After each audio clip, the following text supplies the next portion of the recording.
YouTube, it's Becky from Becky Writes. This is Becky Reads, and this is my very first ever tea haul. Now, I know that there is quite a lot of overlap between people who indulge in drinking tea and who indulge in reading books, and I am one of those folks, but I haven't really talked about my tea drinking habit, mostly because I haven't been able to purchase anything interesting in a while. I've been drinking a lot of my good old classic Lady Grey, chamomile, and a spicy chai blend from Sprouts, so nothing very exciting, but recently I was given a gift certificate to David's Tea. It is a Canada-based tea shop that has storefronts here in California and I think across the United States, and they carry all kinds of specialty blends. And I was like, this is a great opportunity to try some new things and to share some of my new finds with you guys. So here are some of the blends that I decided to try out. Now, everything that I ordered is organic and fair trade. I'm pretty passionate about organic tea in particular because most of the teas that we drink come from the leaves and flowers and stems of plants, and that is the part of the plant that is most susceptible to pesticide spray. You don't want to be imbibing all of that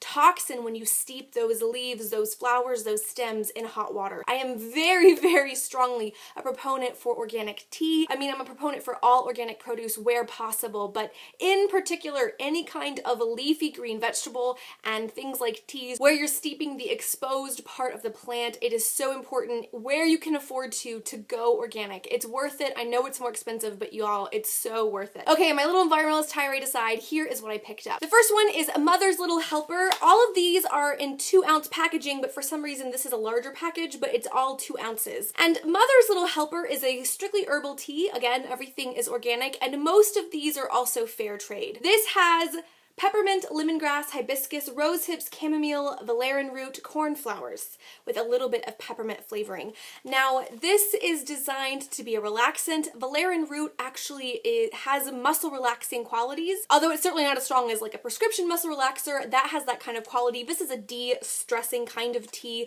This would replace your normal chamomile before bed. I am excited to try it. I haven't yet, but I think it's going to be great. Actually, let's just see what it smells like, you know? Ooh, I don't know if you guys can see into that. I don't know how well the lighting is. The peppermint is really, really strong in here. I can see a little bit of the chamomile and the valerian root. I may have to try this tonight. So that is a Mother's Little Helper. It's funny that it's called Mother's Little Helper, which is the nickname for some kind of drug from the 60s that helped women chill out once the kids were asleep. The next tea that I ordered is a detox tea. I got it because it actually has some herbs that are good for settling the stomach rather than me worrying about detoxing stuff. I think a lot of that stuff is bunk, but it does have a lot of stomach settling herbs, and y'all know I have a digestive illness, so I'm all about trying anything that might settle my digestive tract. And this contains rooibos, sencha green tea, lemongrass, ginger, and juniper berries, and ginkgo. So this looks good, and this smells very green. I don't know if you guys can see in there. That if you can, even matters even if you can see in there. You can really smell the rooibos, and you can smell the juniper, and the ginger and lemongrass are kind of a undercurrent in here. It smells good. This kind of smells a little bit like fruit trees and like cut grass, but in a good way, So I haven't tried this one yet, but as soon as I do, I'll do a little review. The next one that I ordered is the goji green tea. I've already tried it and I am in love with this tea, you guys. I am in love with it. It's very refreshing. It's very light. This includes green tea, rose hips, orange peel, hibiscus, goji berry, black currant, raspberry, stevia extract with a little bit of organic pomegranate flavoring. So all of these are organic and fair trade. This is just very springtime, very summery. It is light but not too sweet. The stevia extract gives it a little bit of natural sweetness. I enjoyed this iced. I made it and had 1 cup of it hot, and then the rest of it I poured over ice. I did not add any extra sweetener to this, but if you are someone who likes very sweet tea, you might add a little more stevia or a little bit of honey. It kind of smells like a fruit roll-up in the best way.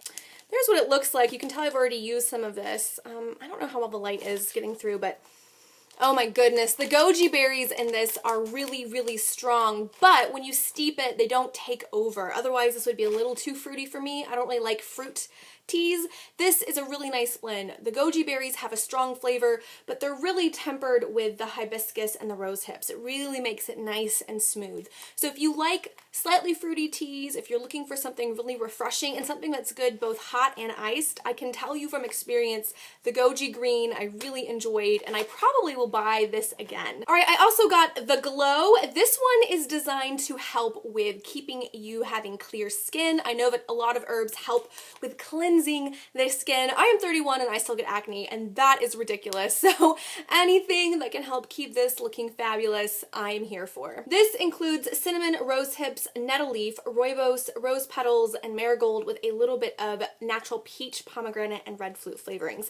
Now I will say the fact that there are natural flavorings is not something I'm particularly excited about because it means it's some kind of concentrate. It's not just the leaves and shoots of actual plants. So I don't know if I would necessarily purchase this again because I did not know that there were natural flavorings in these teas. But I enjoyed this. I made this last night. I kind of wish it had a little bit more cinnamon. It's very light on the cinnamon and I thought it would be a little bit more cinnamon forward. That being said, this feels like a really good comforting tea.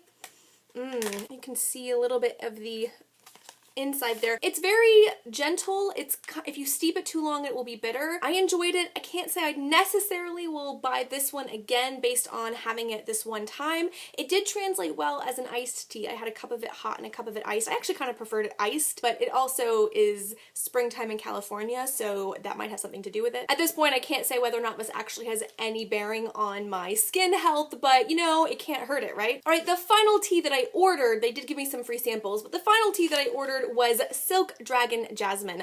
I love jasmine tea, but I don't drink a lot of green teas because I have found them quite bitter. So I'm really excited to try this one out. And this one includes organic Chinese green tea from the Shanghai and Fujian provinces, scented with jasmine flowers.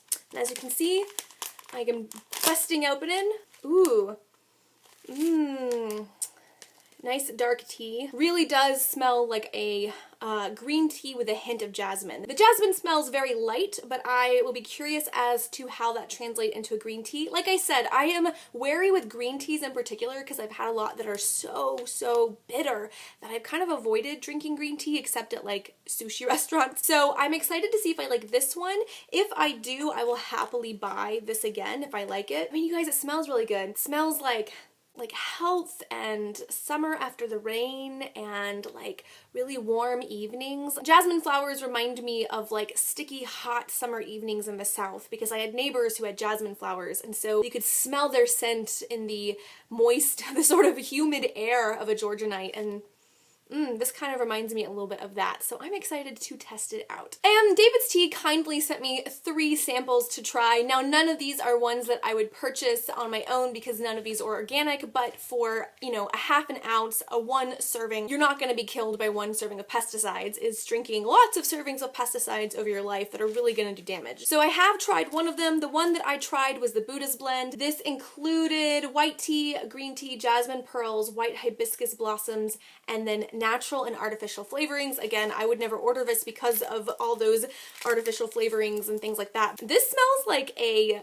smoothie and it was very strong. It tasted fine. I kind of oversteeped it, I think. This is the kind of tea that I think would be a really good iced tea if you steeped it just right. It was light enough, I think, if I hadn't oversteeped it, that it would have been good. It has a nice bright bold color to it, but I can't say that I would buy this one. The next one they sent me was Toasted Walnut. Again, I would never ever have picked this one up. It has sencha green tea, nut brittle, which includes sugar and hazelnut, pineapple with sugar, coconut with sugar and coconut fat, walnuts, almonds, and then natural and artificial flavoring. They say it's a bestseller, but this doesn't really sound like something up my alley because there's a lot of fake in it and a lot of sugar in it, and I'm not really sure this is my jam, but I'll try it and see how I like it. And finally, I have Midsummer Night's Dream Tea, and this includes apple, gooseberry, spearmint, marigold blossoms, safflower petals, rose petals, and artificial flavorings. That throws me off. I wouldn't buy it for that reason. Maybe if they made an organic version.